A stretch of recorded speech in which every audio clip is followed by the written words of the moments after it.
اور اگر آپ سورۃ العصر پڑھیں تو سورۃ العصر ہمیں یہ بتاتی ہے کہ تمام کے تمام انسان بائی ڈیفالٹ جہنم میں، بائی ڈیفالٹ ہم سب جہنمی ہیں۔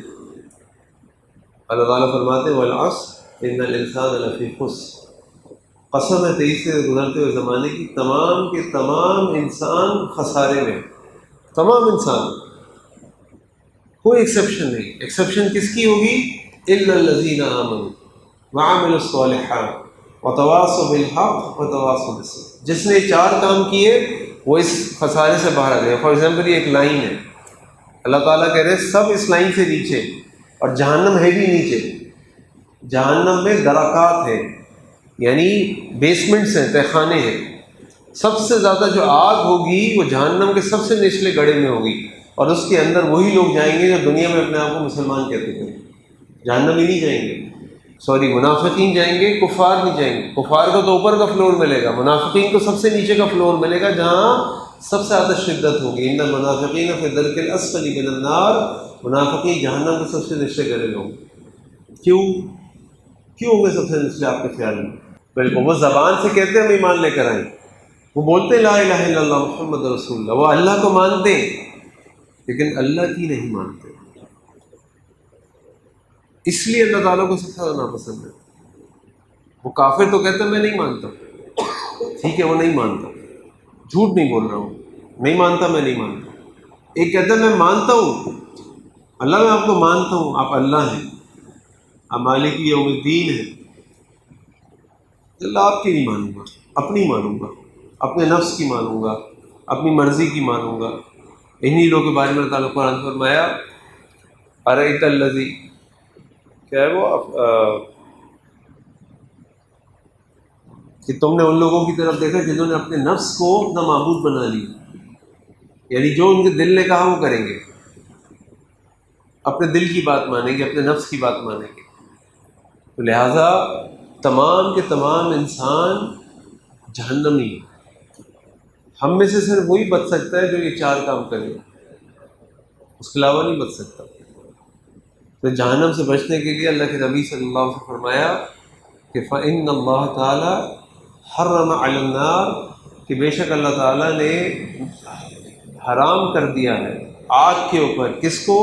اس شخص کو من قال لا الہ الا اللہ، جس نے کہا لا الہ الا اللہ، یبتغی بذالک، جس کے ذریعے وہ صرف وہ یہ چاہتا تھا، یہ کوشش کرتا تھا بوجہ اللہ، کہ وہ کسی طرح اللہ یا وجہ اللہ، کہ وہ اللہ تعالیٰ کی رضا حاصل کر لے۔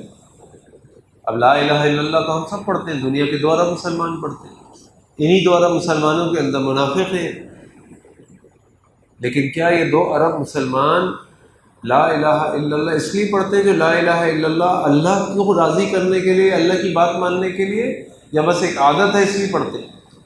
ہم سب جانتے ہیں کہ ہم میں سے اکثر لوگ یہ لا الہ الا اللہ بس پڑھتے ہیں، اس کے پیچھے اصل مقصد یہ نہیں ہوتا کہ اللہ کو راضی کر لیں، اللہ کی خوشنودی حاصل کر لیں، بس پڑھتے ہیں کیونکہ بس ہم نے یہ سیکھا، ہم اسی ماحول میں پیدا ہوئے، ہم نے اپنے بڑوں کو یہ بولتے پڑھتے دیکھا، ہم بھی یہ بولتے پڑھتے ہیں۔ لیکن جو شخص حقیقت میں لا الہ الا اللہ پڑھتا ہے اس کی زندگی بالکل ڈفرینٹ ہوتی ہے، بہت ڈفرینٹ ہوتی ہے۔ وہ یہ سوچتا ہے کہ بھائی جو لا الہ الا اللہ اس کا تقاضا کیا ہے، لا الہ الا اللہ کا معنی کیا ہے، لا الہ الا اللہ کہنے کے بعد ہمیں اپنی زندگی میں کیا کرنا ہوتا ہے۔ آپ مجھے بتائیں کہ جب ابو جہل کس دور میں تھا؟ اللہ کے نبی صلی اللہ علیہ وسلم کے ساتھ مدینہ میں تھا، مکے میں تھا؟ کہاں تھا؟ مکے میں تھا، مدینہ میں تھا؟ مکے میں تھا۔ مدینہ میں تو غزوہ بدر میں آیا تھا، اس کو قتل کر دیا گیا تھا، اس نے تو 13 سال مکے میں گزارے، لیکن جب اللہ کے نبی صلی اللہ علیہ وسلم اس کو دعوت دیتے تھے تو وہ انکار کر دیتا تھا۔ نماز مدینہ میں فرض ہوئی، روزے مدینہ میں فرض ہوئے، زکوٰۃ مدینہ میں فرض ہوئی، حج مدینہ میں فرض ہوا۔ کتنے احکامات تھے جو مکے میں آئے؟ اکثر احکامات جو ہیں وہ تو مدینہ میں آئے۔ وہ کس بات کا انکار کرتا تھا؟ اس کو نماز پڑھنے کا کوئی مسئلہ نہیں تھا، اس کو روزہ رکھنے کا کوئی مسئلہ نہیں تھا، اس نے نہیں کہا میں روزے کی وجہ سے نہیں مانتا، اس کو حج میں کوئی مسئلہ نہیں تھا، اس کو زکوٰۃ میں کوئی مسئلہ نہیں تھا۔ اس کو کیا مسئلہ تھا؟ توحید کا مسئلہ تھا کہ میں اللہ کی نہیں مانوں گا، میں اپنی مانوں گا. اور یہی چیز ہم کر رہے ہوتے. اور یہی اللہ کے نبی صلی اللہ علیہ وسلم، اللہ تعالیٰ نے جہنم کی آگ اس پہ حرام کر دی ہے کہ جو کہے لا الہ الا اللہ، اس کا مقصد صرف یہ ہو کہ میں اللہ کو راضی کر لوں. اب یہاں موقع نہیں ہے کہ اس کی بہت تفصیل میں جایا جائے، کیونکہ ظاہری بات ہے ٹائم از لمیٹڈ اور میرے پاس 10 منٹ رہ گئے خالی.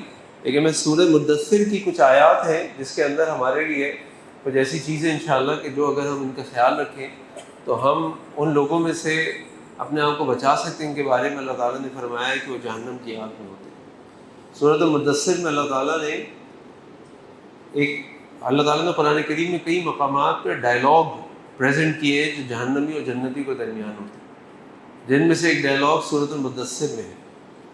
اور اس جگہ اللہ تعالیٰ فرماتے ہیں کہ جو فی جنات یتساءلون، جو لوگ جنت میں ہوں گے، اور جنت ہے اوپر درجات ہیں، اور سب سے اوپر جو درجہ ہے وہ اللہ تعالیٰ کے عرش کے نیچے ہے، جنت الفردوس. تو جو لوگ جنت میں اوپر ہوں گے وہ نیچے جہنمیوں کو دیکھیں گے اور دیکھ کر کہیں گے، یتساءلون سے سوال کریں گے، ما سلککم فی سقر، تمہیں جلنے والی آگ میں کیا چیز لے گئی، تم ایسا کیا کرتے تھے؟ کیونکہ وہ تو بڑے سمجھدار لوگ تھے، نامی گرامی لوگ تھے، بڑا نام تھا ان کا دنیا میں. وہ کہیں گے، سب سے پہلا اپنا وہ قصور بتائیں گے. اور یہ میں آپ کو اس لیے بتا رہا ہوں کہ وہ جو اپنے قصور بتائیں گے نا، ہم نے یہ گناہ کیا، یہ گناہ کیا، یہ گناہ کیا، یہ غلطی کی، ہمیں اس سے سیکھنا چاہیے. وہ سب سے پہلی غلطی اپنی بتائیں گے، قالوا لم نکن من المصلین، ہم نماز پڑھنے والوں میں سے نہیں. اور یہ نماز جو ہے ہمارا سب سے پہلا ایک اس مسلمان ہونے کا سب سے پہلا جو پبلک ایکسپریشن ہے دنیا کے سامنے، وہ نماز ہے. مغرب کی اذان ہو رہی ہے، ہم باہر روڈ پہ چل رہے ہیں، اگر ہم اندر نہیں آتے تو ہم مسلمان نہیں ہیں. آپ اگر تو پاکستان ہے نا، ہمارے سب لوگ عبداللہ عبدالرحمن ہیں، سلمان اور سلیم میں پتہ سب مسلمان ہیں، کوئی آ رہا ہے کوئی نہیں آ رہا. یہی آپ نیو یارک ٹائم اسکوائر پہ ہو، وہاں پہ دنیا بھر کے لوگ موجود ہیں، سارے گورے ہیں کالے ہیں. وہاں جو شخص اندر مسلح پہ آئے گا، مسلمان ہے جو نہیں آیا، اس کو کیا کہیں گے؟ یعنی مسلمان نہیں ہوگا جبھی تو نہیں آیا، اور جو مسلمان تھا وہ اندر آ گیا. سب سے پہلا قصور وہ اپنا بتائیں گے، لم نکن من المصلین، ہم نماز پڑھنے والوں میں سے نہیں. اور اس میں ہم سب سے زیادہ سستی کرتے ہیں، خاص طور پر فجر کی نماز میں سستی کرتے ہیں، جو سستی کسی بھی صورت میں ایکسیپٹیبل نہیں. اللہ کے نبی صلی اللہ علیہ وسلم اللہ کے نبی ہیں، اللہ کے محبوب ہیں، اور اللہ کے نبی صلی اللہ علیہ وسلم جنگ کے میدان میں ہیں تو وہاں بھی صلاۃ الخوف پڑھ رہے ہیں. اللہ کے نبی صلی اللہ علیہ وسلم سفر میں ہے تو وہاں بھی نماز پڑھ رہے ہیں. اللہ کے نبی صلی اللہ علیہ وسلم اپنے آخری دنوں میں شدید بخار میں ہیں، اور آپ کے بارے میں آتا ہے حدیث میں، آپ فرماتے تھے مجھے تمہارے جیسے 2 لوگوں کے برابر بخار ہوتا ہے. اس زمانے میں نہ پیراڈول ہوتی تھی، نہ انجیکشن ہوتے تھے، نہ کوئی چیز ہوتی تھی، بخار نہیں اتر سکتا تھا ایسے. اور اس حالت میں بھی اللہ کے نبی صلی اللہ علیہ وسلم صحابہ کے کندھوں پہ ہاتھ رکھ کے مسجد نماز کے لیے جا رہے ہیں. اگر اللہ کے نبی صلی اللہ علیہ وسلم کے لیے نماز معاف نہیں ہے اور اس میں کوئی گنجائش نہیں ہے تو میرا اور آپ کا کیا حال ہونا چاہیے؟ سب سے پہلی چیز جو جہنمی بتائیں گے جس کی وجہ سے ہم جلنے والی آگ کے اندر آ گئے، قالوا لم نکن من المصلین، ہم نماز پڑھنے والوں میں سے نہیں. دوسرا قصور وہ بتائیں گے، ولم نکن نطعم المسکین، اور ہم مسکینوں کو کھانا نہیں کھلاتے تھے. اور یہ مسکینوں کو کھانا کھلانے سے مراد یہ ہے کہ وہ اپنا جو مال ہے وہ لوگوں پہ خرچ نہیں کرتے. اور یہ جو کھانا کھلانا ہے نا، کھانا کھلانے کا اپنا جو ایکٹ ہے، یہ اللہ تعالیٰ کو بڑا محبوب ہے، اور یہ اللہ تعالیٰ کے لیے انتہائی پسندیدہ ہے. اور اس سے مراد پہلی بات تو یہ کہ لوگوں کو کھلائیں، یعنی بھوکوں کو کھلائیں، اور دوسری بات یہ ہے کہ دوسروں کی مدد کریں. اس لیے اللہ کے نبی صلی اللہ علیہ وسلم جب مدینہ تشریف لائے، اور مدینہ میں آپ صلی اللہ علیہ وسلم نے جو سب سے پہلا پبلک ایڈریس کیا مدینہ کے لوگوں کو، ان کو یہی کہا کہ یا ایھا الناس، اے لوگوں. ان کو 4 کام بتائے. سب سے پہلا کام ان کو یہ بتایا کہ افشوا السلام، سلام کو پھیلاؤ، وآتموا الطعام، لوگوں کو کھانا کھلاؤ، وصلوا الارحام، صلہ رحمی کرو، وصلوا باللیل والناس نیام، اور رات کو اٹھ کے نماز پڑھا کرو جب لوگ سو رہے ہیں. کھانا کھلانا. تو کھانا کھلانے کے بارے میں قرآن کریم میں کئی مقامات پر، اس کا مطلب یہ ہے کہ سوشل ورک، ویلفیئر، چیریٹی، اپنے علاوہ دوسروں کے لیے کچھ کرنا. تو وہ کہتے ہیں کہ بلم نکون نطعم المسکین، ہم مسکینوں کو کھانا نہیں کھلاتے.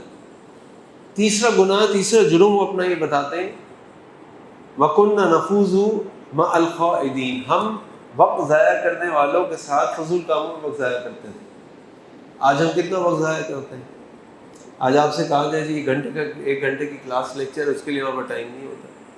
لیکن آپ سے کہا جائے مووی دیکھنے جانا ہے، گیم کھیلنے جانا ہے، فٹ بال کھیلنے جانا ہے، دوستوں میں جانا ہے، کھانے پہ جانا ہے، فوراً تیار.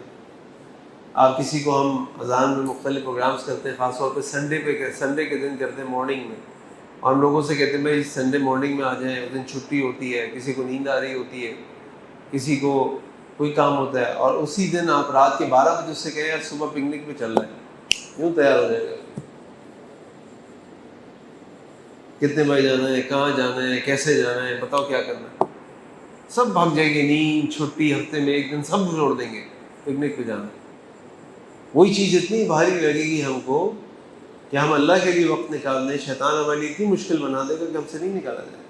لیکن فضول کاموں میں ہم ٹائم ضائع کرتے ہیں، دوستوں میں بیٹھے رہیں، کھیلتے رہیں، کودتے رہیں، ٹائم کل کرتے رہیں، سوشل میڈیا پہ ٹائم ضائع کرتے رہیں، ہمیں پتہ نہیں چلے گا، گھنٹوں نکل جائیں گے. اور یہ ان لوگوں کی نشانی ہوتی ہے، وہ اپنا قصور بتا رہے ہیں. دیکھیں یہ کون بتا رہے ہیں قصور؟ یہ وہ بتا رہے ہیں جہنم کے اندر ہے، ریئل ٹائم ایکسپیرینس اپنا بتا رہے ہیں. وَكُنَّا نَخُوضُ مَعَ الْخَائِضِينَ، ہم فضول چیزوں میں اپنا وقت ضائع کرتے تھے. اللہ کے نبی صلی اللہ علیہ وسلم کی حدیث بھی آپ نے فرمایا نعمتان مغبون فیہما کثیر من الناس، دو اللہ تعالیٰ کی طرف سے نعمتیں ایسی ہیں جو انسانوں کی اکثریت اس کو ضائع کر دیتی ہے. کیا ہے وہ؟ الصحہ والفراغ، اچھی صحت اور فری ٹائم، اس کو ضائع کر دیتی ہے. اور چوتھا اپنا قصور وہ یہ بتا رہے وَكُنَّا نُكَذِّبُ بِيَوْمِ الدِّينِ، اور ہم آخرت کے دن کو جھٹلا دیتے تھے. آپ سے کہا جائے یا مجھ سے کہا جائے بھائی جو آپ بات کر رہے ہیں سوچیں آخرت میں کیا کریں گے، اللہ کو کیا جواب دیں گے؟ مرنا ہے نا. آج تو کر لیا کہ یار کیا کریں، پھنس گئے، یہ کرنا ہے، وہ کرنا ہے، آگے جانا ہے، یہ کرنا ہے. آخرت میں کیا کریں گے؟ اللہ کو کیا جواب دیں گے؟ یار دیکھ لیں گے جب وقت آئے گا. حج، شادی ہو جائے گی توبہ کر لیں گے، حج کے بعد توبہ کر لیں گے، بعد میں داڑھی رکھ لیں گے، پھر یہ کر لیں گے، پھر وہ کر لیں گے. کس نے کل دیکھی ہے؟ کس نے بات کا ٹائم؟ کسی کو نہیں پتا اس کی موت کب آئے گی، کیسے آئے گی، کدھر آئے گی. تو خالی جھٹلانا یہ نہیں ہے کہ وہ کہتی جی میں آخرت کو نہیں مانتا.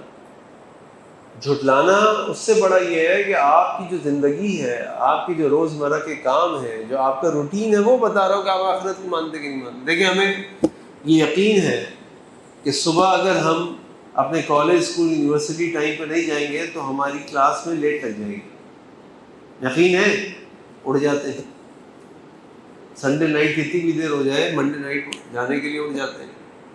یہی ہم لوگ جن سے فجر کی نماز میں صبح 5 بجے 5:30 بجے نہیں اٹھا جاتا، اگر ہماری کوئی فلائٹ ہو صبح 5-6 بجے کی، ہم اٹھ کے پہنچ جاتے ہیں. کیسے پہنچ جاتے ہیں؟ تو ہمیں یقین ہے اگر ہم نہیں جائیں گے تو جہاز نہیں رکے گا، ہم نہیں جائیں گے تو لیٹ لگ جائے گی، ہم نہیں جائیں گے تو ایبسینٹ لگ جائے گی. ہمیں یقین ہے، کسی کو آپ کو کہنے کی ضرورت نہیں پڑتی. تو اللہ تعالیٰ فرمانے وَكُنَّا نُكَذِّبُ بِيَوْمِ الدِّينِ، وہ کہتے ہیں کہ ہم نے قیامت کے دن کو جھٹلا دیا، کہ ایک دن ہوگا جس دن ہم سے ہمارا حساب کتاب ہوگا، اللہ کے سامنے ہم پیش کیے جائیں گے، ہم سے ہمارے سامنے ہماری اچھائیاں برائیاں لائی جائیں گی. اس دن ہم کیا کریں گے؟ تو ضروری نہیں کہ آپ زبان سے انکار کر دیں کہ میں نہیں مانتا. آپ کا عمل بتائے گا، آپ کا روٹین بتائے گا، آپ کی لائف کی پرائرٹیز بتائیں گی، آپ کے ڈیسیجنز بتائیں گے کہ آپ آخرت پہ یقین رکھتے نہیں کرتے، آپ انکار کرتے اقرار کرتے ہیں. اور یہ وہ لوگ ہیں جو جہنم کے اندر ہیں، اور جہنم کے اندر اپنا قصور بتا رہے ہیں کہ ہم کن گناہوں کی وجہ سے جہنم میں گئے. حتی اتانا الیقین، یہاں تک کہ ہمارے پاس یقین آ گیا. کیا یقین آ گیا؟ یقین سے کیا مراد ہے یہاں پر؟ موت آ گئی. اب تو سب نظر آ گیا کیونکہ اب موت آ گئی. اور ہم نے دیکھا کہ جو لوگ جہنم میں ہیں اور اللہ تعالیٰ سے کہیں گے اللہ ہمیں واپس بھیج.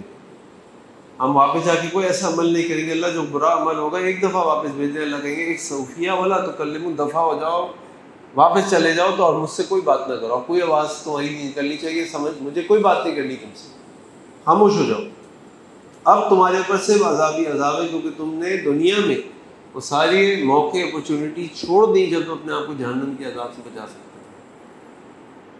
اور جہنم کا میں نے آپ کے سامنے بہت تھوڑا سا انٹروڈکشن دیا ہے کہ جہنم میں کیا ہے، ورنہ ایک بڑی اچھی کتاب ہے اقبال کیلانی رحمہ اللہ کی، اس کا نام ہے، انگلش میں اس کا نام ہے the book of hell fire, Urdu میں نام ہے کتاب النار، آگ کی کتاب۔